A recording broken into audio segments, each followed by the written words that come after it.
ये बात तो किसी से छुपी नहीं है कि हम अब एक हाईली डिजिटल वर्ल्ड में रहते हैं। खबरें इस डिजिटल वर्ल्ड में लाइट की रफ्तार से फैलती है। पर क्या हो जब ये खबरें गलत हो? अभी हाल ही में आपको ध्यान भी होगा कि एक वीडियो की वजह से सीजेआई डीवाई चंद्रचूड़ को काफी ट्रोलिंग का सामना करना पड़ा था। और वहीं उमर खालिद की बेल हियरिंग में भी सोशल मीडिया के पावर की चर्चा हुई थी, जब दिल्ली पुलिस ने उन पे इल्जाम लगाया कि वे सोशल मीडिया का इस्तेमाल करते हुए लोगों को बहकाने की कोशिश कर रहे हैं। तो ये समझा जा सकता है कि आज के समय में सोशल मीडिया एक बहुत ही बड़ा इम्पैक्ट डालता है। लेकिन सुप्रीम कोर्ट इस बात से चिंतित दिख रही है कि तब क्या होगा जब कोई इस सोशल मीडिया की पावर का गलत इस्तेमाल करेगा। और ऐसा ही कुछ एक केस में देखने भी मिला है, जिसमें कि जस्टिस अनिरुद्ध बोस और बेला एम त्रिवेदी की बेंच ने एक पार्टी को खूब फटकारा है। अभी जहां सीजेआई डीवाई चंद्रचूड़ ने लीगल फील्ड के लोगों को सच एज लॉयर्स और जजेस को पेंडिंग केसेस के बारे में अपने ओपिनियन सोशल मीडिया के थ्रू फैलाने के लिए मना किया था, ये कहते हुए कि लोगों की नजरों में जुडिशरी की एक गलत इमेज जाती है, वैसा ही कुछ इस केस की एक पार्टी ने किया है,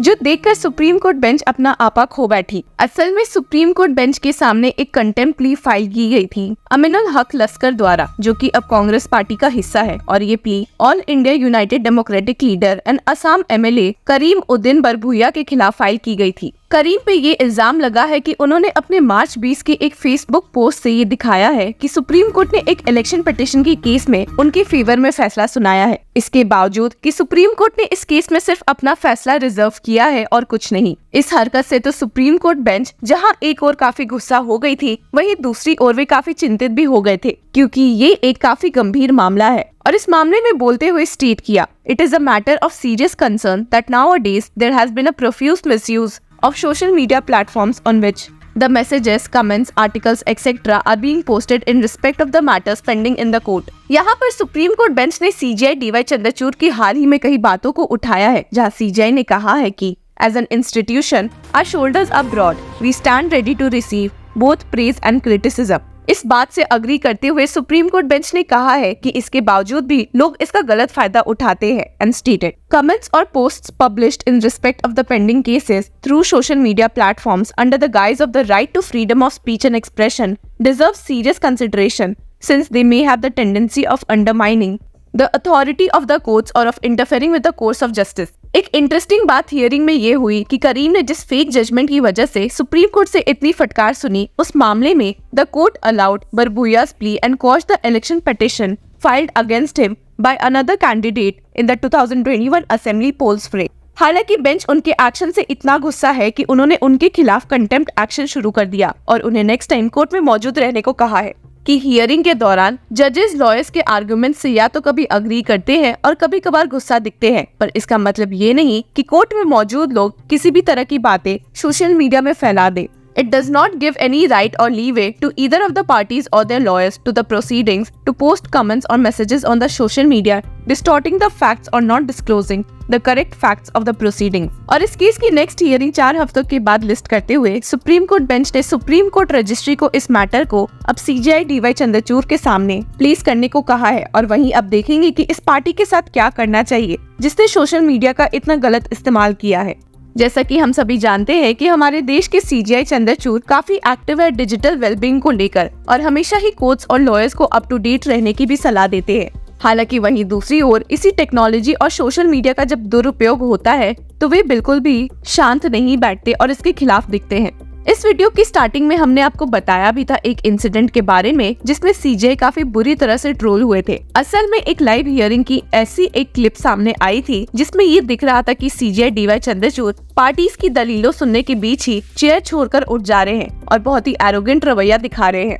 जब ये वीडियो एकदम से वायरल हुआ तो लोगों ने सीजेआई को फटकारना शुरू कर दिया कि भला हमारे देश का सीजेआई इतना एरोगेंट और रूड कैसे है। इस मामले पर अपनी चुप्पी सीजेआई ने एक जुडिशियल कॉन्फ्रेंस में तोड़ी जब उन्होंने कहा कि just 4 or 5 days ago when I was hearing a case, I had a little pain in my back. All I did was place my elbows in my armchair in the court and shift my position in the chair. उन्होंने लोगों को समझाया कि video इस तरह से show हो रहा था कि लगे कि सीजेआई ने बीच आर्ग्यूमेंट में ही कोर्ट रूम लीव कर दिया है, पर ऐसा बिल्कुल भी नहीं था। इस मामले में क्लैरिफिकेशन देते हुए ही stated, What they didn't tell you was that all I did was only shift my position in the chair.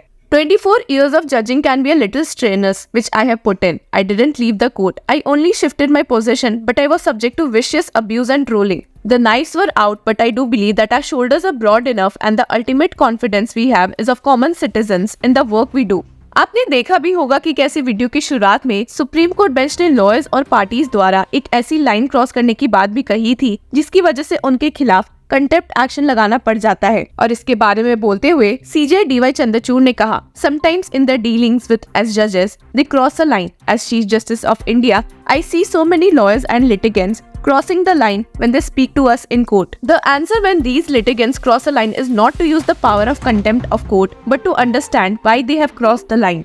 एक और केस की बात जहां सोशल मीडिया की मिसयूज का मुद्दा उठा था वो था उमर खालिद की बेल हियरिंग का। उमर खालिद जिन्हें सुप्रीम कोर्ट से कोई राहत नहीं मिली और 14 बार केस अर्जन होने के बाद उन्होंने वापस से डिस्ट्रिक्ट लेवल से बेल हियरिंग की मांग शुरू की है। उनकी बेल हियरिंग दिल्ली के करकनडुवा कोर्ट में चल रही है जहां वे एक बार फिर बेल की गुहार लगाते हुए नजर आ रहे हैं।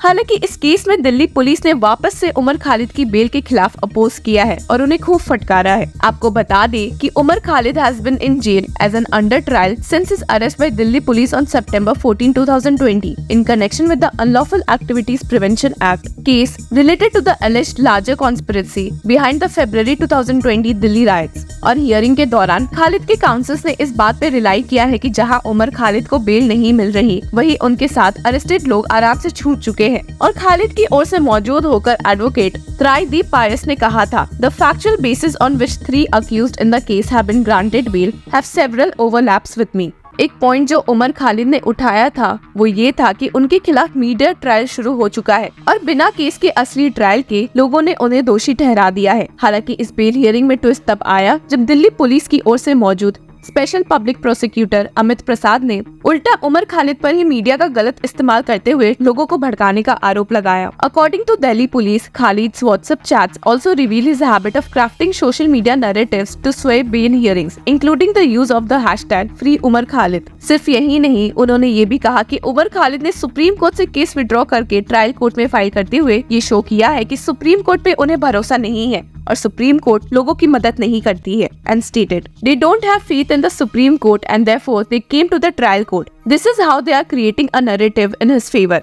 अब इस केस की हियरिंग 24 अप्रैल के लिए शेड्यूल्ड है, तो देखते हैं कि क्या इस केस में और कोई न्यू हलचल देखने को मिल सकती है या नहीं। इन सारे केसेस से तो हम समझ सकते हैं कि सोशल मीडिया और ये डिजिटल वर्ल्ड जितना ही ब्लेसिंग है उतना ही कर्स भी, और मोस्टली लोगों पर डिपेंड करता है कि वे इसे कैसे इस्तेमाल करते हैं। इस बारे में आपकी क्या राय है हमें कमेंट सेक्शन में जरूर बताएं। Until then, keep following Law Chakra।